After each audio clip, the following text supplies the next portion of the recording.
Hi అండి, welcome to mesmerising food. నాటుకోడిలో మునక్కాడ వేసి పులుసు చేసేద్దామండి. ప్రాసెస్ చూసేద్దాము. నాటుకోడిని ఈ విధంగా మ్యారినేట్ చేసుకోవాలి. ఎలా చేసుకోవాలో నేను పైన నోట్ ఇచ్చానండి. అలాగే మునక్కాడను పీల్ చేసుకొని పెట్టుకోండి. ఒక కుక్కర్ తీసుకొని 4 టేబుల్ స్పూన్ వరకు ఆయిల్ వేసుకోండి. 1/2 టేబుల్ స్పూన్ వరకు జీలకర్ర వేసుకోండి.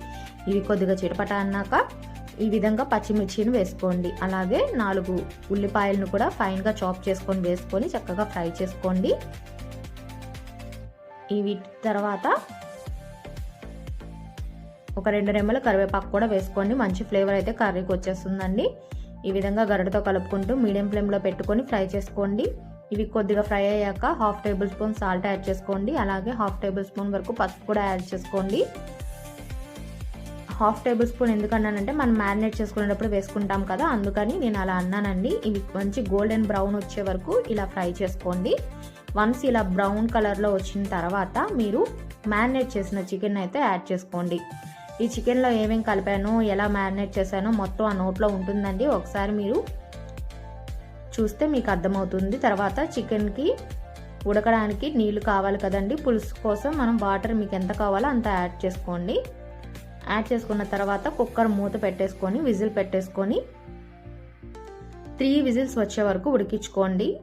నాటుకోడి కాబట్టి వెంటనే ఉడకదు కదా. 3 విజిల్స్ తర్వాత మనం మునక్కాడని యాడ్ చేసుకోవాలి. హాఫ్ వరకు ఉడుకుతుంది. 3 విజిల్స్ తర్వాత చూడండి, ఆవిరంతా పోయాక ఒకసారి కుక్కర్ ఓపెన్ చేసుకొని చూడండి. నాటుకోడి అయితే సగం వరకు ఉడికిపోయిందండి. ఒకసారి గరిటతో కలుపుకోండి నిదానంగా. తర్వాత మునక్కాడలను కూడా వేసేసుకోండి. మునక్కాడలను కూడా ముందే వేసేస్తే మునక్కాడలు చెల్లాచెదురుగా అయిపోతాయండి. అలా కాకుండా మునక్కాడలు నీట్గా రావాలి అంటే ఈ విధంగా హాఫ్ బాయిల్ అయిన తర్వాత మనం ఈ మునక్కాడను కూడా వేసుకొని ఉడికించుకోవాలండి. ఒకసారి కలుపుకోండి, మూత పెట్టుకొని విజిల్ పెట్టేయండి. ఇప్పుడు 2 విజిల్స్ రానివ్వండి. మొత్తం 5 విజిల్స్కి చక్కగా నాటుకోడి అనేది ఉడుకుతుందండి. అలాగే మునక్కాడలు కూడా ఉడుకుతాయి. ఇప్పుడు మీరు 2 విజిల్స్ తర్వాత మూత తీసుకొని చూసుకోండి. ఆవిరంతా పోయాక కర్రీ అయితే చక్కగా రెడీ అయిపోయింది. చూసారా, మునక్కాడలు కూడా విరగలేదు, చక్కగా ఉడికిపోయాయి. చికెన్ కూడా చక్కగా ఉడికిపోయింది కదా. ఇప్పుడు 1 టేబుల్ స్పూన్ వరకు గరం మసాలా యాడ్ చేసుకోండి. కొత్తిమీర కూడా యాడ్ చేసుకోండి.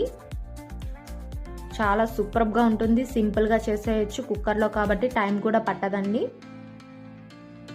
నా వీడియోస్ మీకు నచ్చినట్లయితే సబ్స్క్రైబ్ చేయండి. Thank you for watching.